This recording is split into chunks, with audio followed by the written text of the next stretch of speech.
আসসালামু আলাইকুম বন্ধুরা, আশা করি আপনারা সবাই ভালো আছেন। তো আজকের ভিডিওটি মেক করার কারণ হচ্ছে যে আমরা অনেক সময় লক্ষ্য করি এটিএম বুথ থেকে টাকা উত্তোলন করার সময় মাঝে মধ্যে দু একটি নোট অথবা বেশ কিছু টাকা ছিঁড়াফাটা বের হয়।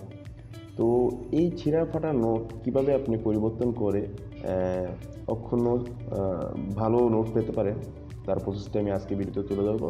আশা করি আপনারা আমার সাথেই থাকবেন। তো ছিঁড়াফাটা নোট যখন দেখবেন আপনার এটিএম বুথ থেকে বের হয়, তখন সেই মুহূর্তে আপনি এটিএম বুথের ভিতরে অবস্থান করবেন। অবস্থান করে দেখবেন, যখন আপনি উপর দিকে লক্ষ্য করবেন, দেখতে পারবেন যে সিসি ক্যামেরা আছে। তো এগুলো যেই ব্রাঞ্চের ব্যাংক থাকে, ব্যাংকের কর্তৃক এগুলো রেকর্ড হয়ে থাকে, ওই তাদের ইয়াতে রেকর্ড হয়ে থাকে। তো তখন এই যে ছিঁড়াফাটা নোটগুলো আপনার বের হয়েছে, তখন ওই সিসি ক্যামেরার মধ্যে আর কি তুলে দেখাবেন যে যেই সাইডগুলো ছিঁড়া বা অথবা নোটটা সুন্দর করে দেখাবেন, যাতে একটা এভিডেন্স, একটা প্রমাণ সহজ আর কি আপনার থাকে। তখন আপনি এই দেখানোর পর আপনি যে ব্রাঞ্চের ব্যাংক আছে সেই ব্যাংকে, মানে যে এটিএম যে ব্রাঞ্চের আন্ডারে এটিএম বুথ রয়েছে, সেই ব্যাংকে গিয়ে তাৎক্ষণিকভাবে তাদের সাথে যোগাযোগ করবেন, ক্যাশ কাউন্টারে গিয়ে। আশা করি যখন তাদের বলবেন যে আপনার রিসেন্টলি আমি ব্যাংক থেকে টাকা উঠিয়েছি, তো তখন আমার এরকম ছিঁড়া ফাটা নোট বের হয়েছে, তো এগুলো পরিবর্তন করেন, আর আমি সিসি ক্যামেরাতে রিসেন্টলি দেখিয়েছি, এসব বলবেন। তারা সিসি ক্যামেরা চেক করে আপনাকে টাকাটা পরিবর্তন করতে বাধ্য হবে।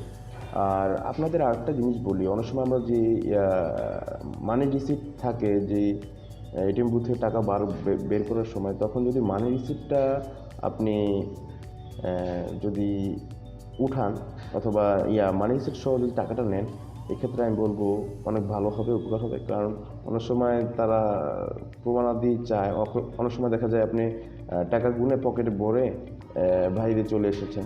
তো তো অনেকক্ষণ পরে গিয়ে আবার তখন বলছে, তখন তারা এটা আপনার নাও মনে করতে, নাও মানতে পারে। কারণ তারা আপনি ওই কারণ ওখানে সিসি ক্যামেরাতে আপনার শো করেননি, প্লাস আপনি যে রিসিটও নেন, তো তারা এটাতে ইনশিওর হবে না, আর আপনার টাকাটা হয়তো দিবে না। তো এই জন্য মানি রিসিপ্টটা মাঝে মধ্যে কালেক্ট করার চেষ্টা করবেন। 3 টাকা করে কাটবে। তো এটা ডাচ বাংলার ক্ষেত্রে 3 টাকা, আর অন্যান্য ব্যাংকের ক্ষেত্রে 5 টাকা, 4 টাকা এরকম হতে পারে। তো আশা করি এভাবে যদি আপনি স্টেপগুলো যখন আর কি বুথ থেকে টাকা উত্তোলন, তখন যদি এগুলো ফলো করেন, তখন আশা করি ছিঁড়া ফাটা নোটের থেকে আপনি আর কি ভালো নোট পেতে পারেন। কারণ বলা যায় না কোন সময় এটিএম বুথ থেকে কী ধরনের নোট বের হয়ে আসে। আমার ক্ষেত্রেও অনেকবার এরকম হয়েছে। তবে আমি যে সিসি ক্যামেরার এটিএম বুথের অন্তর্গত ভিতরে যেই আর কি সিসি ক্যামেরাটা থাকে, সেখানে আমি আমার যে ছিঁড়ে নোটগুলো ছিল ওগুলো আমি শো করেছি। পরবর্তীতে আমি যে ব্রাঞ্চেস আন্ডারে ব্যাংকে গিয়েছি, তারা আমাকে চেঞ্জ করে দিয়েছে। আশা করি আপনার এইভাবে আপনার এই ছিঁড়া ফাটা নোটগুলো চেঞ্জ করতে পারবেন। যদি ভিডিওটি ভালো লাগে থাকে, অবশ্যই একটি লাইক দিবেন, কমেন্ট করবেন, আর অবশ্যই চ্যানেলটি সাবস্ক্রাইব করবেন। আমি আশা করি নেক্সট টাইম আরও ভালো কিছু কন্টেন্ট নিয়ে আসার। আর আপনারা কী ধরনের কন্টেন্ট চান, কমেন্ট সেকশনে আমাকে জানাবেন। আপনাদের অসংখ্য ধন্যবাদ।